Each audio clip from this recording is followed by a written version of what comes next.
comment la voix, notre voix, est-elle révélatrice de pour qui nous nous prenons, de qui nous sommes.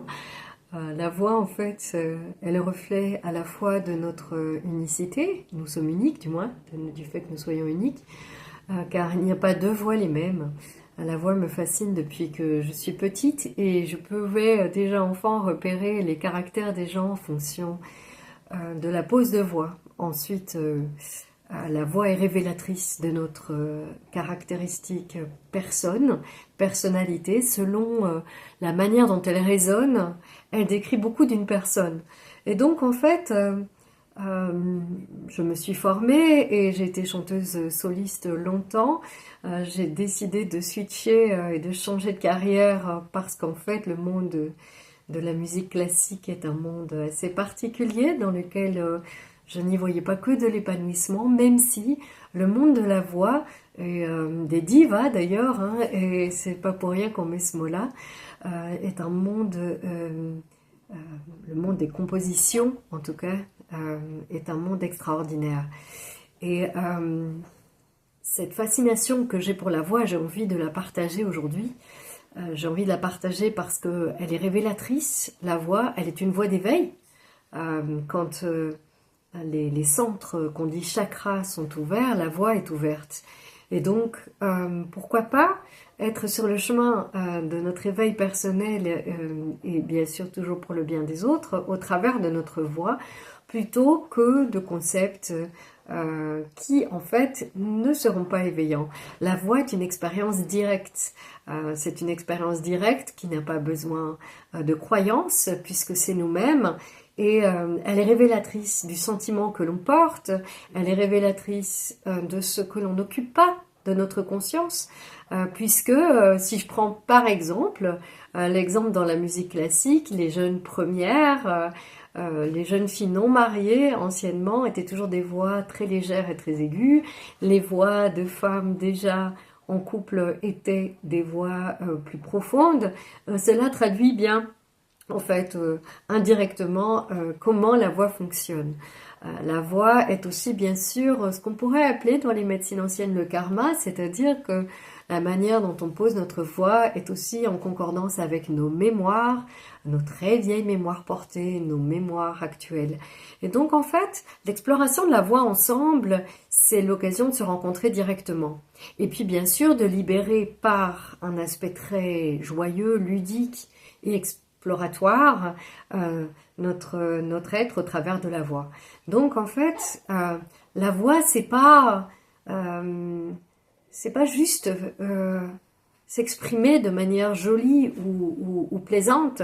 La voix c'est être vrai. Si notre voix est en accord avec notre être, ça s'entend.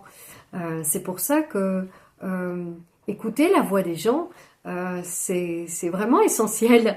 On découvrira notamment au travers de stages ce que dit la voix. Elle parle de l'inconscient, elle parle vraiment de ce qu'on ne voit pas de nous-mêmes. Et au travers de multiples expériences, se rencontrer sous cette forme, c'est génial, mais c'est aussi apprendre à observer les autres comme ça. La voix ne ment pas. Donc c'est essentiel pour moi de voir aussi que la voix, c'est le message que l'on fait passer qui est non-verbal.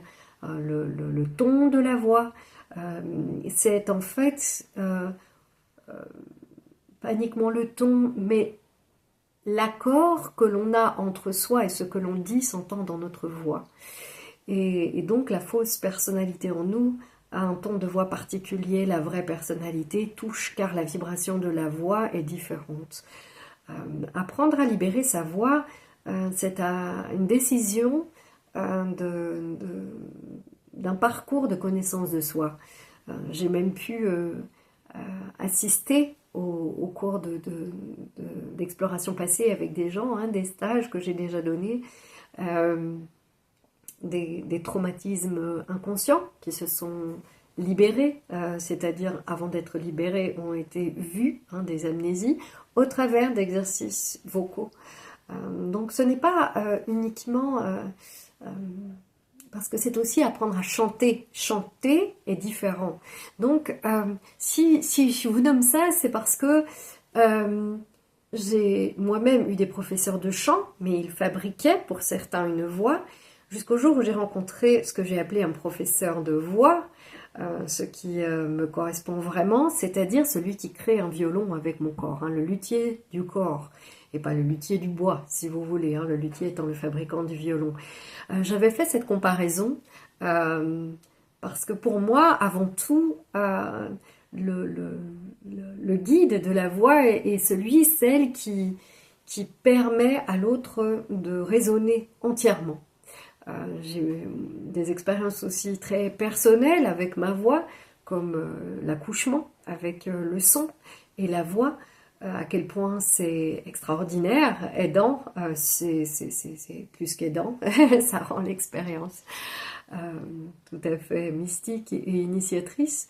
Et donc, la voix est bien plus que de l'assurance, même si certaines personnes, je n'en doute pas, viendront parce qu'elles veulent apprendre à poser leur voix ou apprendre à libérer leur voix pour chanter, apprendre à gérer l'émotion contenue dans leur voix, etc. L'assurance, bien sûr, de soi s'entend dans la voix et en pratiquant avec notre voix, on va vers cette confiance en soi.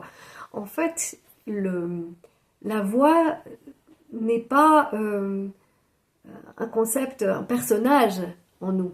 Elle trahit même nos personnages. Donc vous avez toutes nos identités différentes qui sont les nôtres. Parce que la voix est amenée à travers sa libération à montrer la vraie personne que nous sommes. Et donc la vraie personne que nous sommes donne la confiance en soi, l'assurance et cette qualité naturelle que nous pouvons être les uns avec les autres. Donc sur cela, hein, dans ce partage, je souhaite en fait aussi faire passer le message que l'aspect spirituel de la voix est essentiel pour moi. Qu'est-ce que la spiritualité? C'est une question que je me pose et que je vous pose. Finalement, c'est la profondeur que nous sommes et comment être un être profond. Eh bien, la voix, c'est une voix, une voix directe. Je suis toujours émerveillée de voir comment une personne peut rapidement libérer sa voix. Je ne parle pas de la rééducation vocale, la rééducation vocale étant un tout autre travail dans lequel une personne comme moi, nous pouvons collaborer, hein, quand il y a des nodules ou des extinctions de voix ou des différentes anomalies présentes dans les cordes vocales. Là, ce n'est pas le sujet direct du stage, même si ça contribue bien sûr à la libération de ces différentes déséquilibres, on va dire, des cordes vocales. La voix est reliée au souffle, et donc ça c'est le sujet suivant que je veux aborder. C'est le souffle en résonance, hein, la voix. Le souffle peut être silencieux ou peut être soufflé par les cordes vocales. À ce moment-là, nous sommes dans le chant ou la voix. La voix est la résonance donc du corps. C'est pour ça que, par exemple, dans le bouddhisme, on parle du corps de mantra pour celui qui a longtemps pratiqué. La voix est présente dans toutes les voies spirituelles parce qu'elle permet d'accumuler une forme vibratoire que nous sommes censés être, c'est-à-dire le soi, l'être véritable que nous sommes.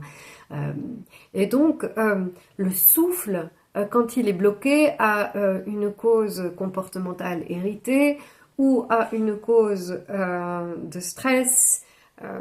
Il est toujours dans un faux personnage. Et donc, la libération du souffle et de la voix vont ensemble. Donc ça, c'est vraiment un lien inévitable. J'ai beaucoup découvert de moi-même et de ma sensibilité au travers de mon souffle chanté. Et donc, j'ai bien sûr très envie toujours de le partager. La voix, c'est notre voix également. Elle, elle raconte donc tout de nous. Et Et je pense que toute personne a envie d'avoir sa voix libérée. En fait, ça correspond à sa personnalité libérée, c'est-à-dire être libre d'elle, d'être ce silence qui chante. Dans mon parcours, euh, il y a beaucoup d'écoles de voix. Quand je dis école, en tout cas, c'est lignée. lignée, puisque j'ai appris en tant qu'artiste à maîtriser ma voix, on pourrait dire, mais à l'être surtout. J'ai étudié les voix anciennes japonaises reliées aux structures sonores, les kototama. Dans le bouddhisme, la voix est omniprésente. Dans le chamanisme, les chants sont dits être la vibration créatrice du cercle. Vous voyez comme la voix, en fait, c'est essentiel. Elle est partout présente. Et voilà, je pense que je vous ai partagé l'essentiel du sujet. Donc, mon objectif en donnant des masterclass sur la voix, c'est l'ouverture de votre être et forcément de la voix. La libération somatopsychique au travers de la voix est toujours une naissance pour la personne qui le vit. Voilà, merci.